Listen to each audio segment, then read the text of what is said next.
Hello, everyone. I'll give it a couple minutes to make sure that people who are transferring over or deciding between which of these exciting themes they making sure we've got all the panel. Daifed, is that the right way to say your name? Not far off. It's pronounced David. David. Oh, yeah. That's easier to remember than it is to spell. Yeah. No, it's spelled completely differently to how it's pronounced, but in Welsh it makes sense. Okay. David. Dove. David, Dove, like the bird. Yeah. Okay. Okay. David, great. And Leith, I saw you're there. And Hoswell, I hope you're there as well. I hope that that is how you pronounce Hoswell. Absolutely right. Okay, good. And I hope I got Leith correct. That seems more common to, okay. And Robert, there you are, Robert. And Purnima. Yes, that's correct. Thank you. Okay, great. All right, well, we'll dive right in. I think that's about the 60 seconds or so we said that that we would wait, and we've got 16 participants so far. So with any luck, we'll have even more before we're done. You are in the session for theme number 2, urban data assessment and technology. And the topic we're focusing on today is the UN Habitat Sustainable Development Goals Cities Initiative, connecting urban data to town development priorities. Ozan's our technical support, so if we're having any trouble, we're going to rely on him. And we have 6 speakers, so if you need it, you can certainly take the full 7 minutes that everyone has, and that'll give us a little bit of leeway to still have a really good discussion at the end. And as all of you know, I'm Sonia Skinner. I'm the chief of the staff, called the Chief Administrative Officer at the municipality here in Collingwood. And I couldn't be more thrilled to be exposed to so many great people like those that are here now. But when I see Ian, I didn't try practicing the pronunciation of Ian, but I hope that I've gotten that one right as well. Perfect, thank you. And thank you, panel, for turning on your cameras. It's very helpful to see you all. I thought that for the 7-minute thing, if I just threatened a bell like our Councillor Jeffrey had earlier this morning, we probably have excellent compliance. So I have a fictional bell over here somewhere. I could ring if necessary. I really love data and I love analytics and have worked in that field in the past. So I'm just so excited to hear you speak. And I really think that data and analytics have a bit of a unifying and motivational power to show people or to cross people in a way that opinions alone cannot. And I've always, because of having worked in the field, there's some people who look at comparisons or ways to share data as something that might even wrap the knuckles of the people who aren't doing so well. But really, it's never about that. It's always about identifying priorities. It's about identifying success and being able to celebrate it and finding those who are super effective so that we can learn from them. So before we dive in, just to salt the conversation part of the conversation we'll have afterwards, I wanted to put up on my screen just what we have. And Ozan, if you could allow me to share my screen if I don't already have that capability. Yes, absolutely. I'm just going to do that here. Share screen.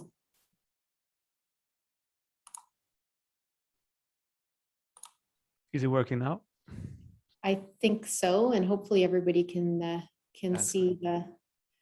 I could make that a little bigger if I can figure out how to.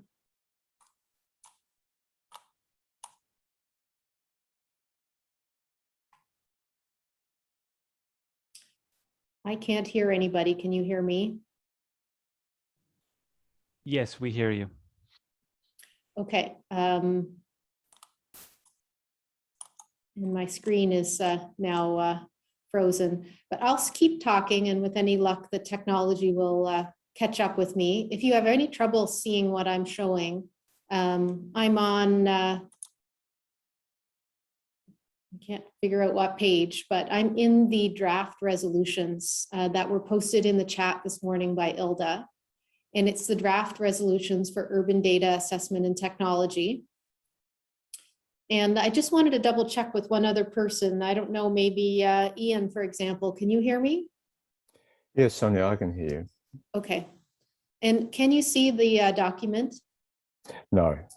No, okay.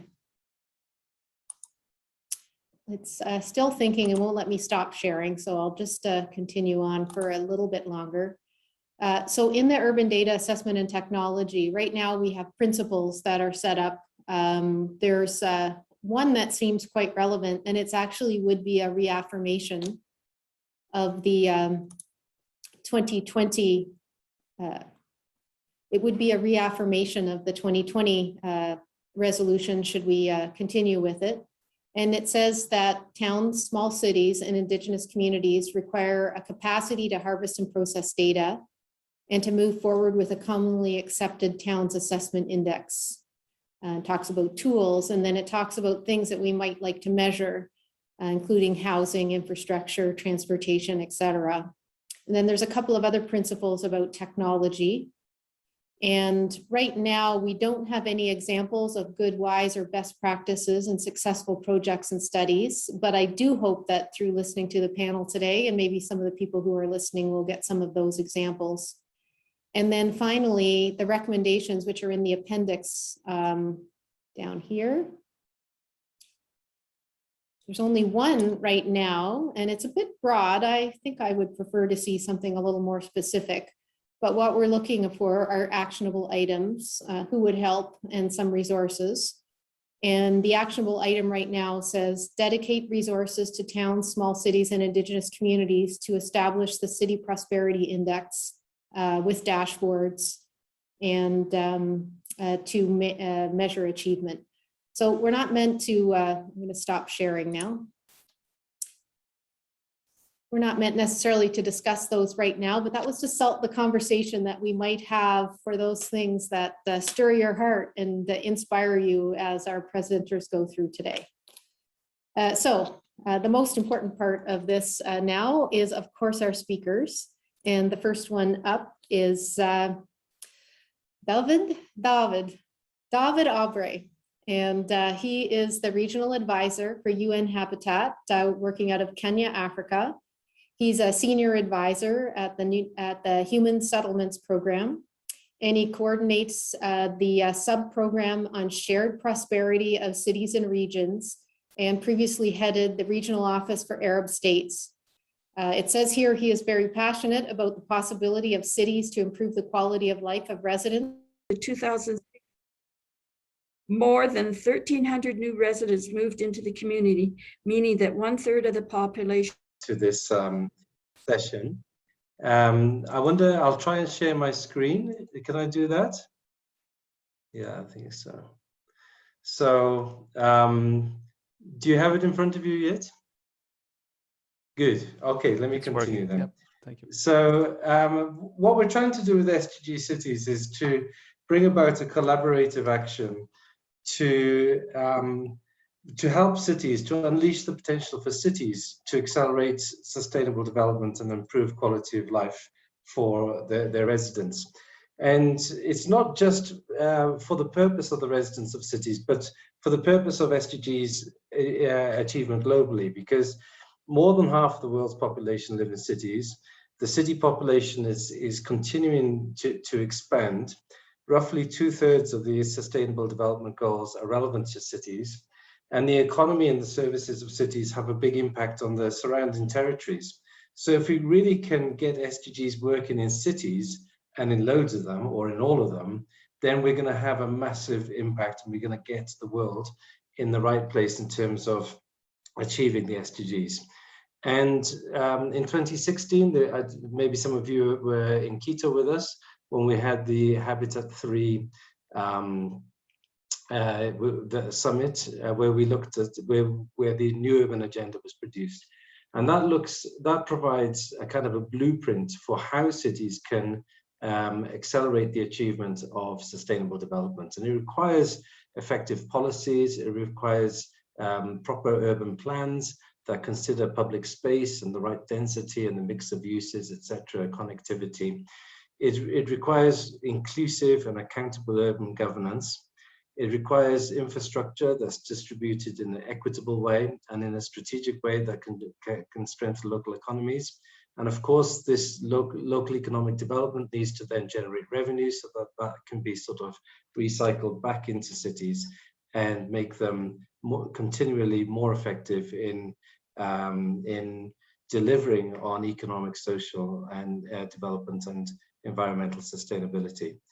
So what we try to do in SDG cities is basically join the dots between data, strategic planning, spatial planning, the development of high impact projects, the financing of these projects in order to achieve impact. And at the same time, we try to strengthen local capacities in those basic skills, those capacities needed to drive sustainable urban development, like governance, planning, service delivery, municipal finance, etc. And we want to try and reach over 1,000 cities between now and 2030 and affect 1 billion lives. And so we recognize in UN Habitat we can't do this ourselves. And this is why we're calling it a collaborative action. We need cities to engage, city networks to engage, the private sector to engage, civil society, etc. And so starting with data, and I'm glad to see Robert in the room, so I won't talk too much about this because that's his baby. But you mentioned the CPI, and this is a very sound framework for assessing, monitoring urban performance. Recently, we've got together across the UN system to develop a framework that is basically derived from the CPI. And cities found that they needed something simple, something that they're 169 SDG targets is quite difficult. And we talked about small cities and communities, and sometimes grappling with 169 targets is a huge effort. So what this does is tries to simplify across 4 major objectives of safe, peaceful, inclusive, resilient, and sustainable, which are the headlines of SDG 11. And the domains of sustainable development across society, economy, environment, culture, governance. And where they intersect, then there are certain indicators around, say, peaceful, safe society, inclusive economy, resilient environment, etc. And where they meet, there are sets of indicators. And then we're trying to now put a sort of scoring system here. And you can see here the various indicators. Robert will talk more about this.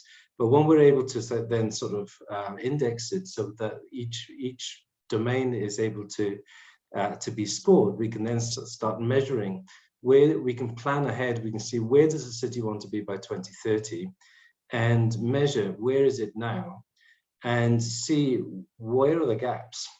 And in this case, this city has a long way to go in terms of environment, in terms of economy, is doing quite well in terms of inclusive society, etc. But this gives you a real picture, and this is actually quite a political decision because it means that, like for instance, where I live in Nairobi, it means if you had $1 million to invest in roads, if you put it where I live in the nice part of Western Nairobi, it has some impact, but not massive impact. The same money in the areas where there are slums will have a massive impact. So this is actually quite a political commitment to driving forward the SDGs. And of course, that then needs to be translated into actions. And these can be software, such as strategies and legislation and plans, etc. And then hardware, such as investment in infrastructure, public space, landscaping, etc. So the idea is to go from data to knowing where the gaps are, where you want to be working in the next 10 years, and to translate that into a series of actions. We're also trying to look at the district level because cities are not homogeneous. So we're using spatial data to understand the discrepancies between one community and another. But once we've got there, the SDG cities is trying to then create a cycle that goes from data to action planning, bringing communities, bringing stakeholders into that process to vision where the city will be by 2030, and to have a clear strategy that everybody owns. And then we diagnose the capacities of the city and look at what training needs that they have. Now, as we build, as more and more cities engage in this, and we're hoping to have national groupings of cities, and we're even talking about that in Canada at the moment, cities then can share their learning experiences. And then if there are many cities, for instance, we're looking at capacities in governance, planning, municipal finance, service delivery. So if one city is doing really badly in solid waste management, another city is doing really well, we can pair them together and they can learn from each other. So there's a sort of capacity development track there. And then finally, there's a track on investment. And this is basically looking at what are the projects and how do we assess the projects against the SDGs, and then how do we link them to finance. And to make this work, we have these tracks as discussed, and I'll just jump into the approach. Basically, we have digitized tools in all of these areas. Data tools are being produced at the moment. We have diagnostic tools. So that means all these cities can access these tools. So we don't have to fly our experts everywhere. They can access these tools, they input the data, and it generates analysis for them. Of course, there's technical backstopping. So we do have our experts available to support cities remotely, but we're trying to reach scale. So the idea is the tools are quite well developed. They have that sort of AI, that digital diagnostic capacity, and our people are there to backstop.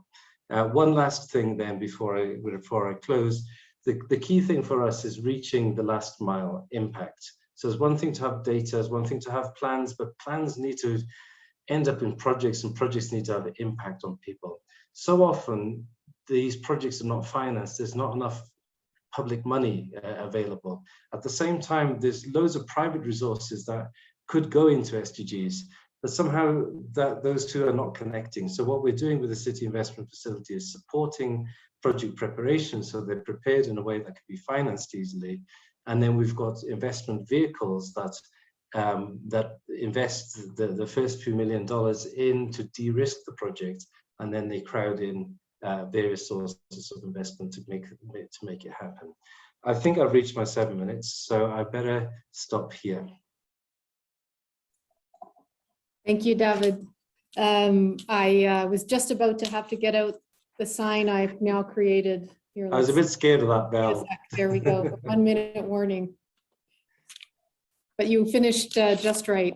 Thank you very much, super interesting. I won't make any comments because I think there's just too much for us to get through. And without further ado, I'm going to thank you for that and ask Keith Deacon, Associate Professor at the University of Guelph, to speak. And Professor Deacon is, he's in the School of Environmental Design and Rural Development, a full member of the Canadian Institute of Planners and a registered professional planner. And it says here his research examines concepts around sustainability, governance, and resiliency. So I'll turn it over to Leith, and off you go. Thank you very much. I just want to make sure everybody can see this big screen here, not my little screen with notes. Perfect. Okay. First of all, I want to say that last presentation was amazing. I could have listened to you all day, so thank you so much. Today, I'm going to talk about the use of collecting data from rural places and small towns. I'm going to start by kind of highlighting my research. So over the last 10 years, I've been developing a research program called Sustainable Community Planning Development. And essentially, it's about today's topic. It's about gathering information and developing practical tools based on local knowledge and experiences to provide the development towards resiliency or resilient communities. I conceptualize resiliency as a transformative force, the ability to adjust to new requirements that are imposed by an internal and/or an external shock, or change processes by learning, by adapting, by reorganizing and transforming to take advantage of new opportunities. How is this possible? Well, with data, with locally relevant and contextually important data, I divide resiliency into 4 types: economic resiliency, industry, small business, entrepreneurship; social resilience, healthcare, education; environmental resilience, green infrastructure, public spaces; and then lastly, legislation, the governance tools needed to support resiliency. But the idea is that they're both independent and interdependent, and more critically, solutions that are grounded by the data that has been collected in a local community. I focus on small and rural communities, so slightly different than the presentation before us, but still contributing to the overarching idea of sustainable communities. Why small towns and rural communities? And I do get asked this all of the time, but ultimately because they're different. Not because they're better, not because they're special, not because they're worse, but because they are different. Their density, their demographics, their service access are all different in rural places than their urban counterparts. And often policy, whether that is developed at a provincial, a federal, or an international level, are designed by using data that has been collected from urban centers, which is more often than not simply a reflection of population distribution. In Canada, about 18% of us live in non-urban areas. That represents about 8 million people. And the definition of rural does vary by place. In Canada, we divide generally into census metropolitan areas. So those are at populations of over 100,000, and non-metro areas, everybody else. Globally, as was mentioned in the previous slide, approximately 45% of the population is rural. That represents about 3.1 billion. And I think it's critical that these residents are able to see themselves, their circumstances, their lives reflected in policy decisions, whether that means response plans, spending decisions, or healthcare needs. Policy needs to reflect the realities of the people they impact. And the best way to do that is to ensure that data is collected from the individuals across communities. And that is what I do. I collect locally focused and locally important data that policymakers, non-governmental organizations, international organizations, and critically local service providers can use to ensure that whatever it is that they do is appropriate, is important, and reflects the realities of what residents need. I imagine that many of the people on the call have heard the saying, if you've been to one rural place, you've been to one rural place, and I don't subscribe to this. There are commonalities between rural places, but there are also local nuances. Rural is not a monolith. Rural is not only agriculture, but so much more. Farming is important, but so are small artisan shops, butchers, plumbers, schools, and of course, all the people that live there. And we, myself included, as rural individuals, need to make sure that our voices are heard. And the best way to get that voice out there is through reliable, valid, collected data. We need to ensure that our opinion as rural and small community residents are heard and that they're relevant. And this process legitimizes our concerns by engaging with local populations. And then there's an increased sense of buy-in from affected communities. So most recently, I've been leading a project that started quite small, but it has really ballooned into something quite large, with the goal of exploring experiences of residents from across rural and small communities, sort of under the guise of COVID-19. The idea is that in order for our citizens to get back to quote unquote normal, we have to understand what they've experienced and what has changed. This is data that is relevant outside of COVID, of course, but it has been the impetus and kind of the catalyst for allowing me to get this data. I've been focusing on issues around mental health, economic development, housing accessibility, social service provision, planning decisions, and policy and programs that are developed that need to be appropriate to the folks that use them. So far, an exploratory study was conducted, and we received about 3,500 completed surveys, which was way more than we ever assumed that we would get. I secured some additional funding, and this week I sent out 237,000 paper surveys across Ontario, plus the digital versions, with expansion into Northern Ontario, West Coast, and East Coast. This summit is about fostering development and the achievement of achieving the SDGs and moving forward on the 2030 agenda. Small towns and rural communities need to have the capacity and resources to ensure that development is well organized and that it's equitable. Collecting locally relevant and reliable data is the critical step to connecting data to development practices. Training young researchers in this area will help support our global resilience. And what you're seeing there on your screen is just some of the headlines that I've grabbed about the project in particular. You know, obviously I'm a faculty member and my job is to publish and promote my research, but I'm also aware that not a lot of people read peer-reviewed articles. So when I see the impact of the project being published in, for example, the Toronto Star, our largest paper in the country, that's when I actually feel that it's working. These large data sets are not just large data sets that people don't use. These are large data sets that can impact programs and policies at a very hyper-local level, all taken to help us achieve this overarching goal of increasing our resiliency. Thank you.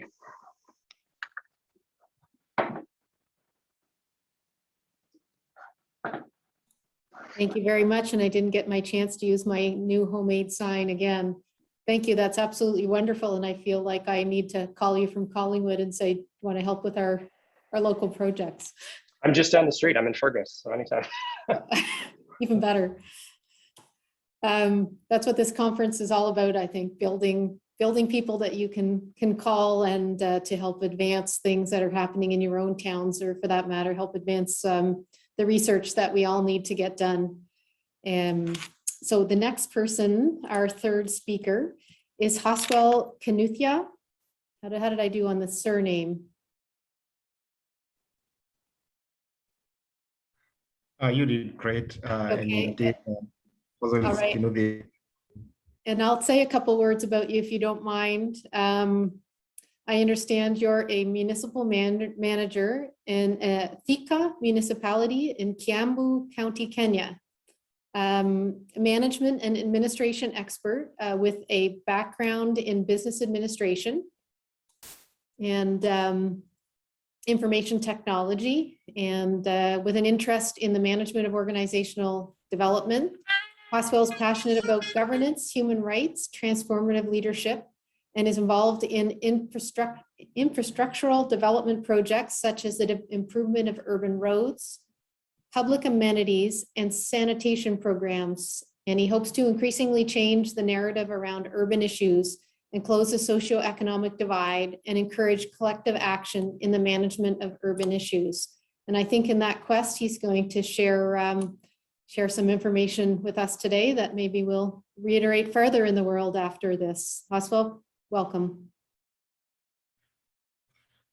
Thank you very much indeed, Sonia, and thank you for that wonderful introduction. I think I am having the time of my life listening to this wonderful presentation from previous speakers and really getting important knowledge and insight on how to go about my work.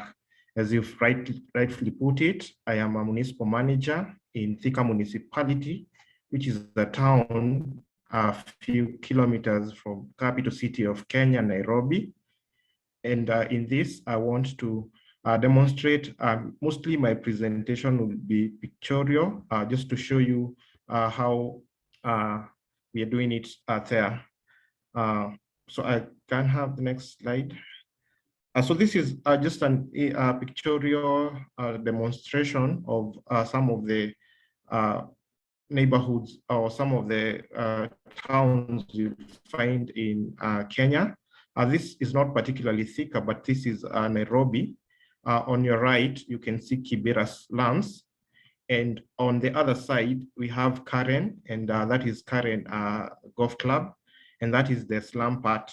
So you can see clearly the divide and the reality of inequality and disparity.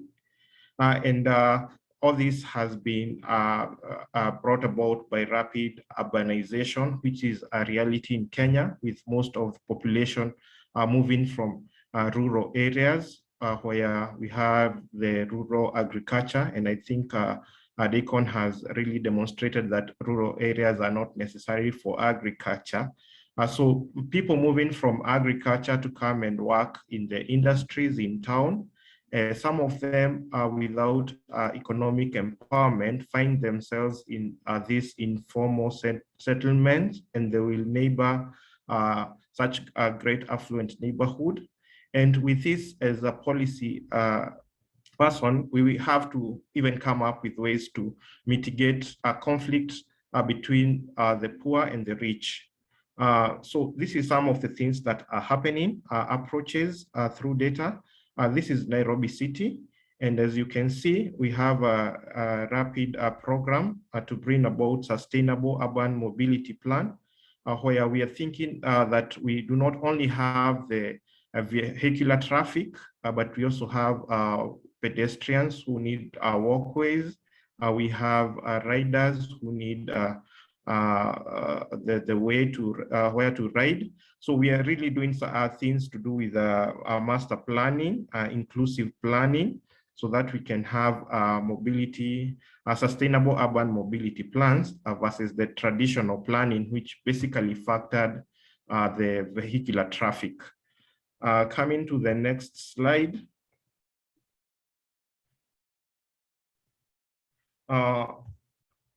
Next slide, please. Yeah, on this next slide, this is just a demonstration of where we want to go. And this is innovation and technology. We are trying to look at, even GIS mapping so that we can demonstrate to policymakers on where we want to go. On your left, you have a picture of a typical town and traders, hawkers are selling everywhere. And at times, people might tend to think that this is disorganized and it's not the way it should be. But what if we got rid of the vehicles and allow people to just make it a pedestrian street where people and hawkers can have their wares in an organized manner and continue with trading? Because as we think about town, we must think about people and livelihoods, and we must think about how economic and social empowerment. And for those who are familiar with the African context, you will find the society coalescing around smaller communities where they're able to do different things together. So we are trying to continue learning through data, and we're trying to get lessons from best practices and from different parts of the world. The thing with Kenya is it appears that development preceded planning. And so it's like planning is coming after development has been done. So we are trying to change what it is. And this is some of the work that we're doing. Next slide.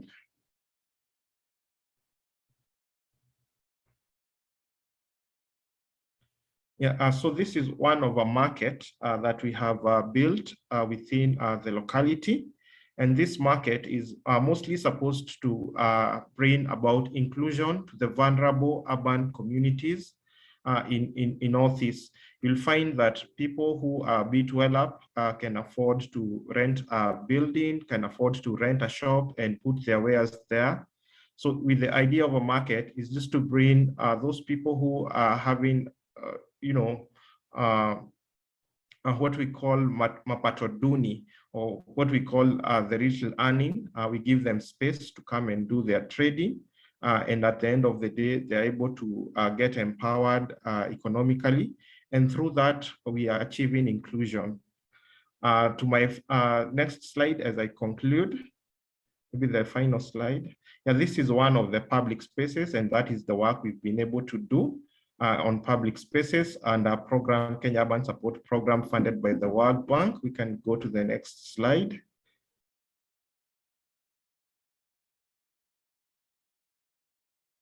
Yeah, so these are some of the areas of improvement. We want to have structured public participation. We are achieving this by having intense civic education.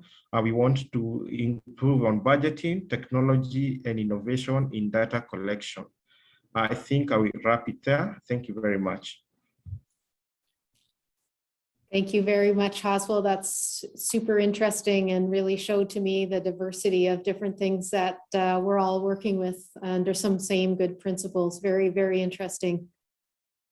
Our next speaker is Robert Ndugwa. He's the Chief of Data and Analytics Unit for UN Habitat, also working out of Kenya. And he's currently the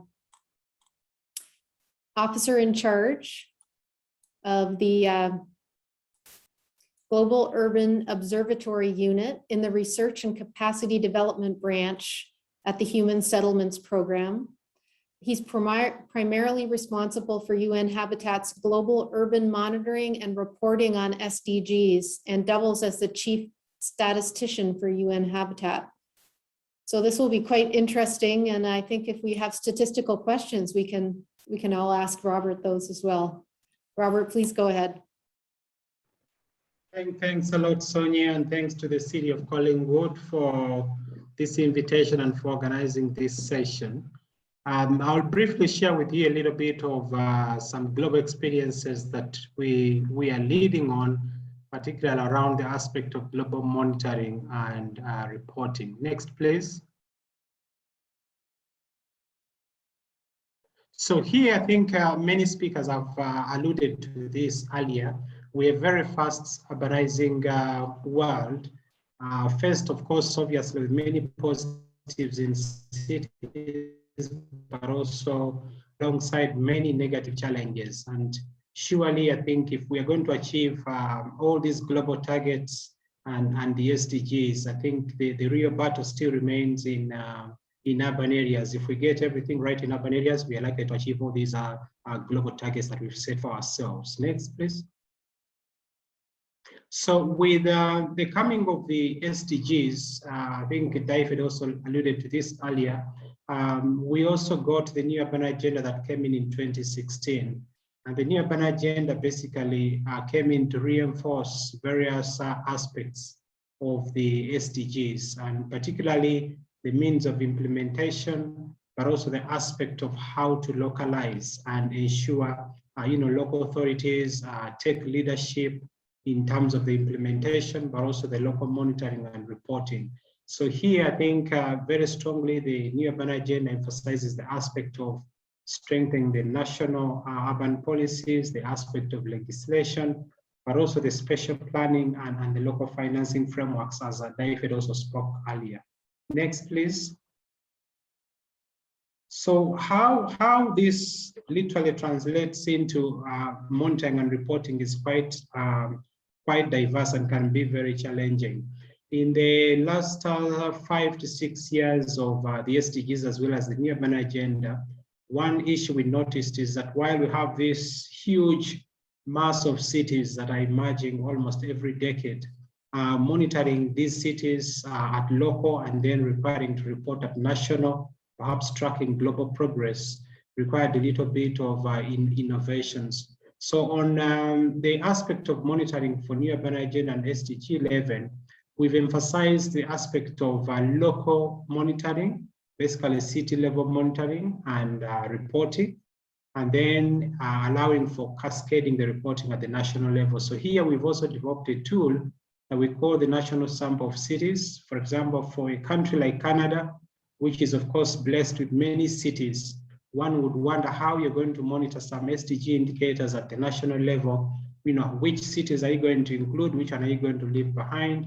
Do you have the resources to enable every city to report? Perhaps that's possible. But where it's not, we've created a consistent methodology that allows you to sample out cities, a representative set of cities, obviously small, big, regional, capital cities, financial cities, etc. Something that allows you to at least comprehensively represent your core set of cities.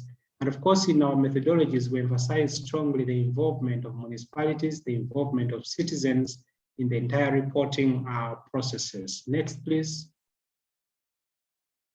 So with that as one of the many tools for aggregating the aspect of SDG urban monitoring, as well as the new urban agenda monitoring, we've developed that comprehensive tool. It's the Global Urban Monitoring Framework, and David referred to this also much earlier. And the idea behind this is to allow you in a very seamless process to be able to monitor and report on your cities, both for the SDGs, but also for the new urban agenda, but at the same time also to allow you to report on your strategic objectives or strategic visions that any city might have. So this sort of global framework that we've developed is speaking directly to that aspect of localizing, but also allowing you to report at global whenever you wish, particularly for cities interested in producing voluntary local reviews, this sort of tool comes in very handy. Next, please. So how we've configured this, David spoke about it earlier as well, but the idea here is that we have packed in literally all the city objectives, again, based on a wider set of consultation. We've packed in what the global agendas are also demanding through the domains. We've also factored in the subject matter specific frameworks. For example, for those interested in tracking how their cultural endowment a city has, that is possible to track with this sort of framework. You might be interested in the smartness or the innovation or the IT competitiveness of your city. Again, this sort of framework gives you that angle to be able to report. Next, please. So the idea is that if you implement this, we've given you a very comprehensive set of city indicators that you can work with, but of course, keeping it very open as well in terms of the context, that when some of these global indicators don't necessarily apply to your city, there's the flexibility that they can be switched with different proxies that are more appropriate, at least to help you monitor either your vision or monitor your own strategic plan as a city. So that flexibility is inbuilt, but already we give you a starting point with a lot of technical support on most of these indicators that are very well defined. Next. So for most of these tools and packages, I thought I should speak perhaps a little bit more about the spatial indicators, where we've also deployed in other observation technologies or geospatial information support to help us monitor. And here, most of the strength and possibilities for us around tracking how your cities are growing, how your public transport networks are distributed, but also who has access. And at the same time, also looking on the public open spaces in most of these cities. And at the same time, if your city is, of course, struggling like many African cities with the aspect of urban deprivations or informality, again, we have tools and technical support that can help you on that. We've recently also been working on tools that allow you to map your effects for disasters, but also tracking changes in green areas within your cities. Most of these are currently packaged into what we call the Earth Observation Toolkit, which basically also presents you case studies for some cities where this has been deployed and used. So we'll be happy to provide any further guidance and support for cities that are willing and ready to, for example, to test out the urban monitoring framework, where most of these indicators are already embedded.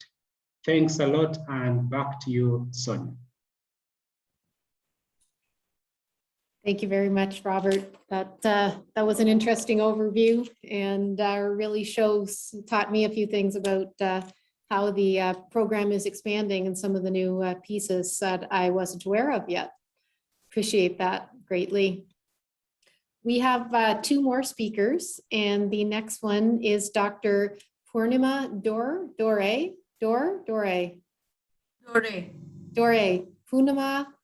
Purnima Dore, and she's an economist and a senior Tata leader. And what's TATA? The Tata Group is a business conglomerate based out of India, but has a lot of global counterparts as well. Okay, wonderful. Thank you for that.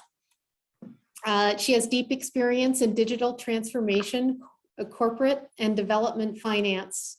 Her strengths lie in designing innovative financial structures, overseeing large projects, and driving meaningful partnerships across companies, government, civil society, and academia. So quite well suited for the challenges at hand in this conference today. She currently heads the data-driven governance at Tata Trusts, which is India's oldest and largest private philanthropy, which holds a 66.66% stake in Tata Sons Limited. She has worked across the organization, and in her current role holds pan-India charge of leveraging the power of data and digital tools for enhanced SDG outcomes across focus districts and cities in India. She has research on drivers of local economic growth and is well published in this field. She teaches at some of India's prestigious management and technical institute and is a member of the Government of India's working group on data smart cities, which was set up by the Ministry of Housing and Urban Affairs and has been recognized as one of the top 100 analytics leaders in South Asia in 2019. We're thrilled to have you here and really looking forward to your thoughts today. Please go ahead. Thank you so much, Sonia. It's a pleasure to be here and hear what everybody has to say. Looking at this question about, regional economic patterns and what does urban data have to say about it? And, how does the existence of the data that we need or the lack of it thereof impact what we can say about the regional economy? Two quick thoughts that come to mind. One is that there was the earlier panel also talking about, agglomeration. And I wanted to add that when we're looking at what does the data tell us about, should a town or a city be specialized? Should it be more diversified? Does, what Marshall said or what Jacob said, which part of this really, works for our cities? I think different countries have different experiences, but in the Indian context, when we look at our cities, it does look like diversification plays a very, very strong role. And so the existence of data can also tell us what kind of economic activities can a city or a town focus on more, which are its regional economic drivers. And if we look deeper, in certain cases, definitely in the case of India, we find that specialized diversification does seem to be a better model. And similarly, if we look at, the small towns versus the larger cities, very clearly urbanization is accounting for a lot of growth, but it's not limited to the million-plus cities or the larger cities. The data is also clearly saying that there is a case to focus on the smaller cities as possible growth engines moving ahead. So, I would go for not the either or kind of an argument, but an and situation, because we do need to look at both of these. And data per se, I do believe, has the potential to work for the larger cities and for the smaller cities. And some of those issues that we find the cities face there's a lot of commonality. For example, the dearth of relevant data cuts or the need for definitional standards is a problem I think we're facing across different city size classes, right? And if we're able to solve for it for certain sets of cities, we're likely to be able to do it for many others. So I think the overall question about city level data for regional solutions does need pragmatism and also national and local partnerships together, because a lot of things do get decided at the national level, which cities have to then comply with or follow. A lot of things have to happen at the city level. And so this dialogue between both clearly is very essential. So I'll try to draw very briefly from my observations during, as India's working group on data smart cities took shape, and we're seeing how some of the cities have taken on the data story. I'll touch briefly on some examples there.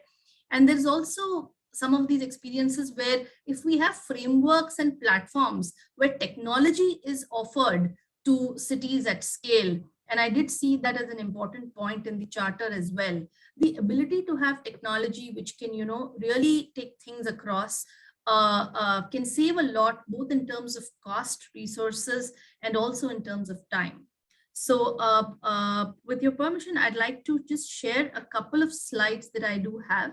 And I hope, it does allow me to screen share. So here we go. I hope you can see my screen. Yes? Yes, we can. All right. Yes. Perfect. So, so let's look at, some of these experiences. So most recently, we ran this program on capacity building for India's city data officers. And this was the first program of its kind in the country. And all of the Indian smart cities nominated their officers to be part of it. And our role here, I represent the Tata Trusts, and we try to provide technology support and decision-making tools, or even forums where this kind of know-how can be passed across both districts and cities in India. And so this particular capacity building course was something that we developed in-house. And it was very interesting to see the kind of uptake or the need for capacity. And Sonia, I think you mentioned this point about capacity coming up time and again. The people capacity to be able to absorb what technology has to offer, to be able to think about how the tools are really going to help them, and to be able to make change management happen within the municipal body. All of these, I clearly see as very, very important steps in this process. So what we tried to do as part of this capacity building program was to look at 3-4 core modules: introduction to what is data-driven governance. A lot of people who work in these roles may not have had data science training per se, but to be able to understand the business case for it, to be able to understand what are the tools and techniques which you basically need to start using. How do you go from theory to practice? What does it mean if you look at a use case in, say, wastewater treatment, or a use case in traffic control? If you have some interesting data, how do you use it to the best of your capacity? And finally, how do you use change management more meaningfully right across the urban system? We also looked at how, in this journey, we started with certifying Indian cities in terms of their data capacities, and worked very closely in partnership with the national government and the Smart Cities mission. And our pilot of trying to see how a city data officer could deliver in one city led to the government of India then issuing a government resolution for every city to have this position of a city data officer, so that there is one owner and there is a particular responsibility associated with handling information. We've also looked at working at certain platforms, like there's a platform called Digit that we are working with in India to help municipal systems have like an ERP, which is common. Otherwise, each city is putting out its own bid, trying to build its own technology, whereas the kind of services they need to provide are more or less similar. So what kind of common platforms can then save costs for cities and also create common identifiers of information, which can be of importance at a national level? So these were some of the precursors that then led us to think that, okay, if these pieces are getting populated in the national narrative, then capacity building becomes very important, because people then need to be able to, use the kind of tools that are coming up and the kind of opportunities that are coming their way. Substantiating this with policy support becomes very important. So I had the opportunity to be part of the Data Smart Cities working group in India. And together we came up with the Data Smart Cities strategy and the data maturity assessment framework. And each of the smart cities over the last 2 years, the government of India has been tracking their performance on this maturity assessment cycle. And there is something similar developed in India, not exactly along the lines of what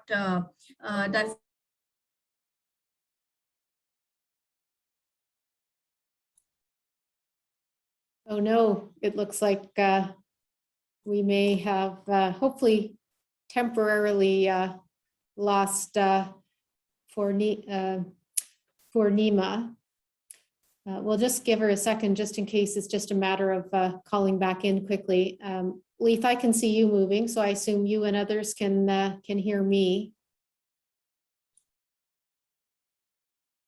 Everything is fine, Sonia, but Purnima has lost connection, it looks like. Okay, well, we'll give her just a moment to reconnect. And otherwise, we'll go on to bring Ian up to the podium, and hopefully she'll be able to reconnect later, but we'll just give it another minute just in case she is able to get back on.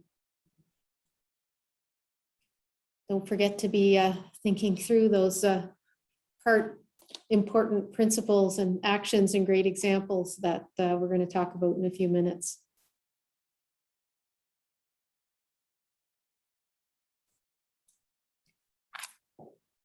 Okay, well, maybe we will then I will, if that's okay with you, Ian, tee you up to start your presentation, and then we'll come back.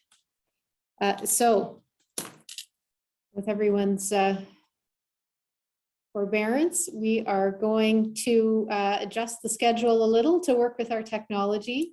And we are very pleased. We have Ian McShane, who's the associate professor at RMIT University in Melbourne, Australia, which means that it's not a comfortable 2:12 in the afternoon like it is in Collingwood. I think it's probably about, is it 2 o'clock in the morning or? It's 5 o'clock in the morning. Oh my goodness. And you've been up for a while, so thank you for that. I know that there's a few others who spoke who are at similar time zones, or at least as painful of a time zone. Ian is at the Center for Urban Research, and his researching the areas of urban policy, local governance, and local community infrastructure, cultural policy, and cultural heritage institutions, and education policy and practice. So that all sounds very interesting, and I will turn it over to you, Professor McShane, please. Thank you very much, Sonia. And yes, a very early good morning to you. Can I have the next slide, please? Thank you. So I am one of the less than 10% of Australians that live in small towns and in a region more than 100 kilometres from the coast. So I live in Castlemaine in central Victoria, 120 kilometres north of Melbourne, although I'm coming to you from Melbourne because of Castlemaine's uncertain broadband. Now that'll be a problem that's familiar to many of you. But Castlemaine is a town of 8,000 and a municipality of 18,000, and it has a fairly typical profile, particularly post-COVID, an ageing established population and younger e-changes that we see moving up from Melbourne. I'm somewhere in the middle of that, I think. And like many small towns, Castlemaine has social infrastructure challenges. They don't meet current needs and they lack adaptive capacity. Now, for several years, for a number of years, there's been a proposal to build a health and wellbeing hub, and that has struggled for political support. You can see on the right of the screen there is the very unsuitable rented premises of the Castlemaine Community Health Service, and that's a central part of the hub. So this is the fundamental problem I want to address with you in talking about town development priorities, and my data is going to be a bit more qualitative than quantitative. Now, this kind of dilemma contrasts with a massive recent investment by Australian governments in what is known as critical infrastructure. So what is critical infrastructure and what is critical about a community hub? Next slide, please. Thank you. Okay, critical infrastructure particularly has developed as a construct after 9/11. In the early 20th century, and it is focused on an international discourse of national security and also productivity. There are a couple of quotes that reflect that framing of critical infrastructure, European Commission and Australian government. Now, both of those quotes have social well-being in them, which I find interesting. But my contention is that local responses to emerging and intersecting social and environmental crises are challenging the exclusive focus on large-scale, tightly coupled networks and assets as critical national infrastructure. I want to put a counter-argument to you. Next slide, please. Okay, so why community hubs? Well, they're so important that they're invisible and so ubiquitous. They're hidden in plain sight, but it's a very adaptive and long-standing concept. Here on the right, you have 3 examples over a century. Chicago's Hull House, very famous example of a local neighbourhood centre, a multi-purpose, multi-function, locally responsive centre. In the middle, the image is a mid-20th century neighbourhood house. And the bottom image is a shared and extended use school. So it's a very diverse typology. And Now its key features we understand as a combination of physical place, of services and social resources, and importantly, broadband connectivity, public internet.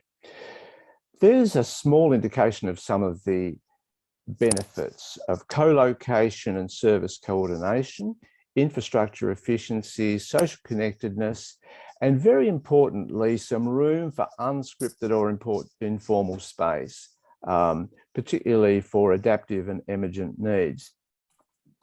Now, this kind of infrastructure is particularly significant for small towns that have a limited fiscal base, infrastructure challenges, and let's say thin service and human capital markets. But the needs may be quite diverse. And we're seeing, particularly in Australia and elsewhere in the last decade or so, some new demands on these places, particularly from climate change, wildfires, and COVID.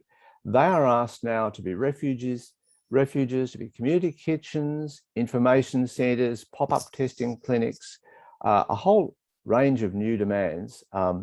Next slide, please. So my contention is that recent crisis responses of community hubs suggests that they are key markers of vulnerability and resilience. If they are absent, this kind of infrastructure is not provided, or in fact, if it's destroyed, it is a key indicator of vulnerability. If they're well-designed and functioning well, then they contribute substantially to resilience and adaptability. But in data terms, the typical evaluation methodologies and the service metrics of these places may not capture these kind of emergent responses of the social value and the adaptability of community hubs. So how do we reframe that narrative to try and encourage investment and recognition of the importance of these places? I think there's some interesting research emerging from the UK that has been contrasting the relatively poor performance of centrally organised COVID programs to decentralised small town responses that are relying on local context, local knowledge and partnerships. And sometimes this is voluntary work. I don't want to go back to the sort of big society disinvestment austerity package, but I think there's some interesting lessons to learn here. And the UK organisation Demos, the think tank, has been doing some interesting polling that is pointing to a new public appetite for investment in local infrastructure and services, and a new attention to coordination and partnerships, a change from what Demos calls a transactional model to a partnership and relational model. And I want to suggest that the provision of adaptive, multifunction community hubs is increasingly central to this ambition. And I would suggest that the resurgence of new localism provides a promising opportunity to try and reframe this narrative, to refocus and expand our conception of critical infrastructure and connect the critical and the social in infrastructure policy. That's my 7 minutes. Thank you very much for your attention. Thank you very much, Ian. Well, you were pretty good on your 7 minutes. You must have timed that in the past. Thank you very, very much. Very interesting. I was just thinking about how much Collingwood has been connecting emergency management needs and resilience, and even the library, I think, just kept coming into play, and what the library needs to be in the future, not necessarily all filled with hard books. Very, very interesting. Thank you. And before we get into the discussion, just briefly, I think because she was unfortunately cut off, Purnima, you said you had a couple of points you could make in the other portion, but is there anything else you'd like to add as part of your closing? So basically, I think the point where I was talking about how some of these processes have been tried out in India, and it's definitely work in progress. Early days, I think 3-4 years into the data journey, about how cities are trying to talk to each other about this. And I think some of the questions that I also have for some of the cities who have possibly, been doing this for some time, and for those who've been researching and working on this area, is about how do you ensure the consistency of the kind of granularity of information that comes in. I do see some cities struggling on that count. And I think from what the forum chooses to do, or the kind of agenda that's out there for cities, I see the smaller cities struggling with that even more, because the big cities haven't figured that out well enough. So that was that was where I wanted to kind of leave it, that I do think it's a work in progress for many cities, and that there are still many questions that are unanswered on that point. Thank you. Thank you very much. I'm glad you were able to rejoin.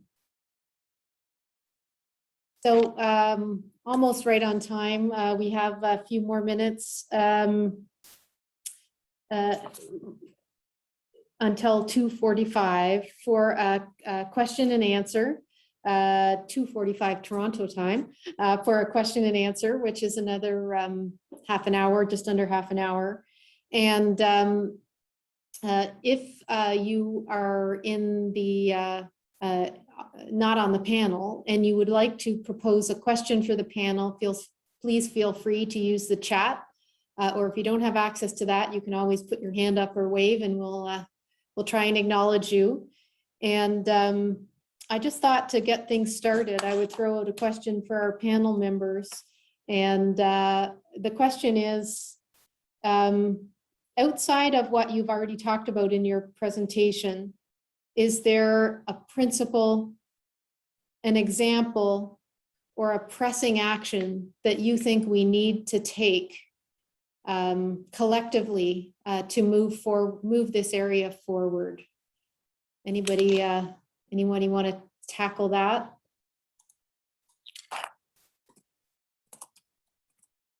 Great examples you've come across in your research, successful projects. I don't know if I can see everybody. They're not all on the same screen.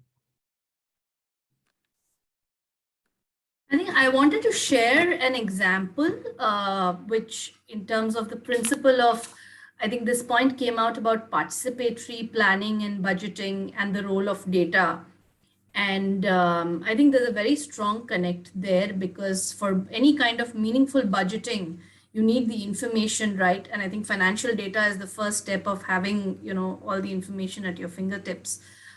We've tried some efforts with some of the, which is more at the district level, but I think that may lend itself to towns a little more than the larger cities, where we've looked at a framework, developed a framework called Delta, Data Evaluation, Learning, Technology and Analysis, which looks at how community-based microplanning can be done using participatory rural appraisal and technology-based surveys to triangulate this together and build a kind of a needs assessment or a priority framework for a community. And we've tried that in some of the larger districts in India, also in partnership with the local government. And what we found is some of the local decision-making processes, when they have these kind of tools with them, their ability to, hold the local government more accountable, to make their voice heard better, and to, make each review and each meeting more productive, gets enhanced. So this particular tool, Delta, happy to share more details with those who are interested in, enhancing it, expanding it, or, trying it out. But that is definitely one use case of how participatory frameworks, along with budgeting and technology planning, can give that decision maker very specific insights that, these are the 5, wards that need focus in terms of the electricity department, or these are the 5, sets of villages that are not getting, where the teachers are not regular. So it could be any kind of cut across parameters, but this is something that we've been trying, and happy to share more with those who are interested. Thank you. Anyone else on the panel that has a pressing example, a principle they're tied to, or an action that collectively either we all should, or maybe a certain group should be taking to drive things forward? David. Yeah, I think one of the big challenges is financing.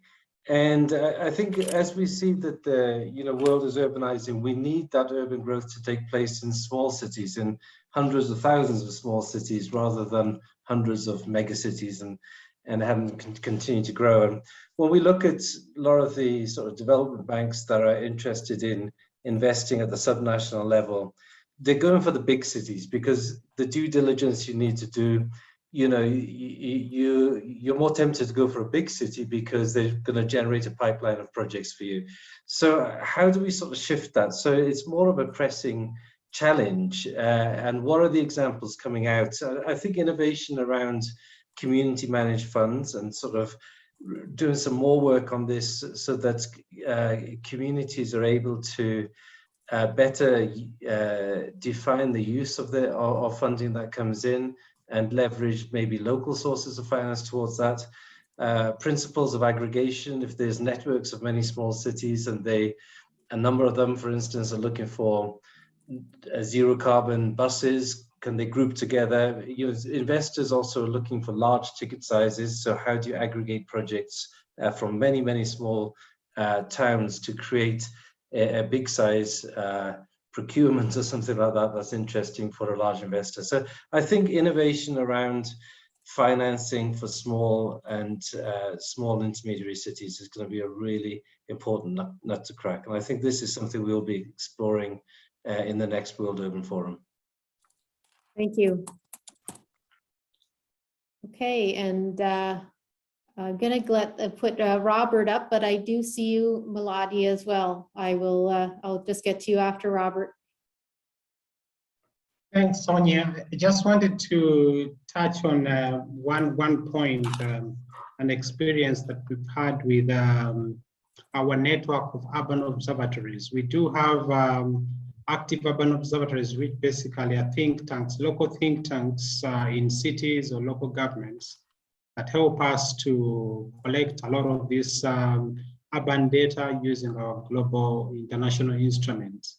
And we had a good experience that during the COVID-19, at the very peak of the COVID-19 pandemic, where we had these networks of local think tanks that were collecting local data, we were able at least to picture very early enough during the epidemic the situation on the ground in terms of local data sets, and of course, making that available to the local teams that needed it. So as part of a key action I feel here is for us to really think quite early enough the value of having these local urban observatories in whichever form. It could be within the local government, it could be within a university, or it could be within a private sector that runs it. Wherever it sits doesn't matter. But I think if it's alive and active in any city, it becomes very helpful to collect that information, and more so where we can engage citizens to collect that sort of primary data to feed directly into municipalities in terms of their planning, but also investments. So it's something that I would push for as part of the action to carry forward. Over. Thank you. Very interesting. I've made note of that suggestion of an action that we could all take. And I did mention to the fellow earlier. There you are, Melody. Please go ahead. Thank you. Good evening from South Africa. Good evening. It's 9 p.m. It's a little bit earlier than Australia. I heard the gent speak about financing. I just come back from Ghana, and I know that I've got a 7-minute slot somewhere at 9 o'clock, whereby I've got to present Moladi. My name is Henny, so the company is Moladi. And in Ghana, what we did is, because many of the African countries are bankrupt and mismanaged, it's very difficult to get a sovereign guarantee or a bank guarantee and then go to a financier to help the people. It's like a dead end. But then, if you look at Martin Luther King said, you don't have to see the whole staircase to take the first step. So Maladi itself has been developing over 34 years. So what we do is we mold a house in a day with plastic injection molded formwork. But we use the formwork as a tool to stimulate jobs, very much like Henry Ford and a production line. So we just got 60,000 houses in Ghana, but we could get no offtake agreement from government because they don't have money. So what I then did is I took the 60,000 state employees and we pre-screened them. And then we knew a third of their salary would be a mortgage. Unlike the 2008 scenario in the US where people got a little bit more than a third. So once we've done this, then we know a person with a pay packet can earn a $15,000 house, a $20,000 house, a $25,000 house. Now you can produce a product for that person rather than just produce a house and try and sell it. And normally that's at the top of the pyramid. So now we have financiers all over the world wanting to invest in this because the state pays the employee, and we have a garnishing order deducting the mortgage or the bond from the state employee over to the investors or the Maladi Bank. So we're very excited about that. So thank you for the opportunity, David. Thank you very much. It's interesting always to hear innovative financing ideas, and we appreciate that. And I do see that Krishnan's. Thank you. Thank you, Sonia. Oh, yeah. Sorry, hopefully I wasn't on mute. Go ahead. Okay, no, sorry. No, I just wanted to really appreciate the presentations that are quite not only in depth. It sort of goes into details as to what's possible and what can be done with data, and not only the observatory process, both the LUO and GUO that were being talked about, the local urban observatory and the global observatories. What I'm thinking is what David was saying about the aggregation of smaller cities, intermediate cities, to come together to sort of submit projects, for example, climate financing. Climate financing is a difficult thing, even though we see billions of dollars lying around, they say climate financing. But how can small cities, municipalities, and towns access this unless you have intermediaries? You have to go through national intermediaries or ADB or AFDB, or they don't give to cities directly. So you need to have a mechanism of accessing these funds. So which would mean you have to develop projects that are readable by these people sitting behind the desk and saying, oh, is it results-based management? How much is output, input, all the kind of results and everything. So that's why I think it's important that, as again, our previous session, Edla mentioned, it's important that we have to see the complementarity and aggregate the efforts to access funds, for which we would need a sort of a data complementarity also among the cities. Sort of a comparable data they can submit projects to based on that, you see, be it water supply, be it electricity or public transport or housing, whatever it is. Yeah, that's why I think this data ultimately, one thing is for the municipalities and the bureaucrats to manage their services. Other thing is how we can also access finances that are available, especially when it comes to climate financing, which is, I think, it's an important thing. We're talking about COP26 and the climate change issues of cities that are, in both the crisis ridden as well as threatened by climate and other kinds of, threats. Thank you. Thank you, Krishnan. And we have a couple of things that have come up in the chat. So if I could draw your attention, there was a question. I'll go start from the bottom. I'm not going to get this right, from Maria Rabas. I hope I was close. I think not. If there are opinions about qualitative and quantitative data in the context that we've been discussing, and she goes on to talk about a couple of challenges related to the COVID-19 reality that I think folks could see there in the chat. Does anybody want to, oh, Leith has his hand up. Go ahead, please. Thank you. So I teach graduate research methods, and I think for me it's a pretty straightforward answer. There's huge advantages to quantitative data acquisition. Generally, it's fast. It's universal. The idea of numbers is understood no matter who you're explaining to, and it's generally cheap because of the time it takes. When you get into, and I think those are excellent strengths. However, the point of today's talk and this conference is about the role of local spaces and local places. And so if you want to be able to take quantitative data and make sense of it, generally you have to contextualize it somehow. So for me, there is just massive strengths in both. If you are able to do a quantitative assessment or a data acquisition of a massive survey, fantastic. So for example, the project that I'm leading talks about mental health. And I think if you're a mental health expert, you know what that means, but the general population, that might not be clear. You know, you have things like mental health versus mental illness versus well-being and all these different terms. So by going in and asking some questions with a qualitative tool, so an interview, you're able to add that context, able to add that description and really provide a much richer data set. It takes a long time, the qualitative, and it's really hard to analyze, and it goes against the grain for what quote unquote science is. I think there's just a real need to push the rigor and the value of qualitative data in all sections of whatever the research is, whether that's psychological consequences of COVID or not. The qualitative component, in my opinion, is really, really important if we're going to be able to develop policies and programs that allow citizens to remain resilient or improve their well-being. Thank you. And Robert?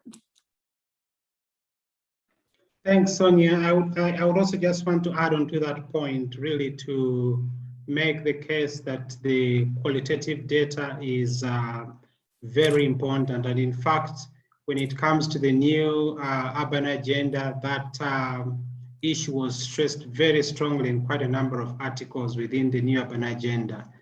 Basically, the value and the need to ensure that when we monitor and report, we should integrate both quantitative as well as the qualitative aspects. And in fact, on the quantitative side, we've also gone ahead to push very much the spatial, basically the space issue of being able to know who is being left behind within those spaces.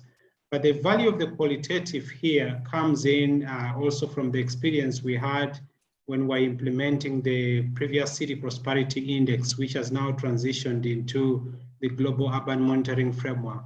We had one experience in some cities where the quantitative measures seemed not to be in sync with the perceptions of the citizens in some of these cities.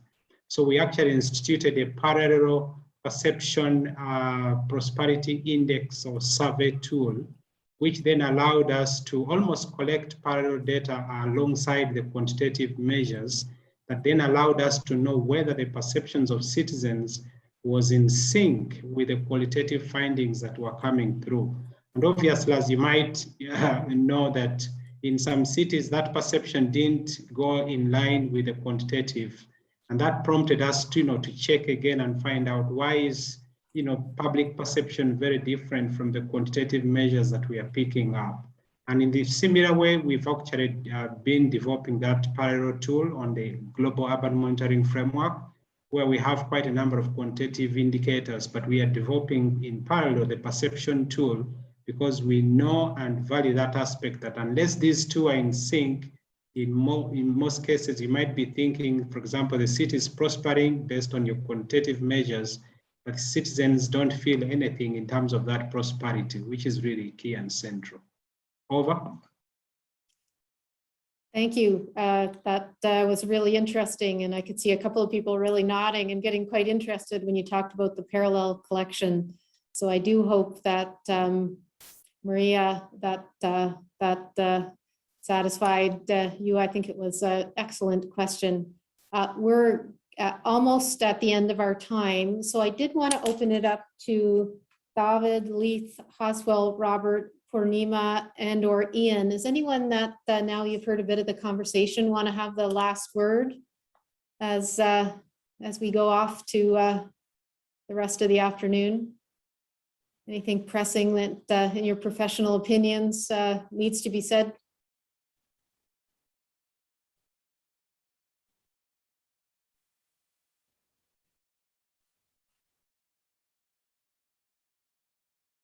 Okay, then we probably had a good discussion if we've got the good things on the table. Feel free to put your hand up while I talk for the very last bit.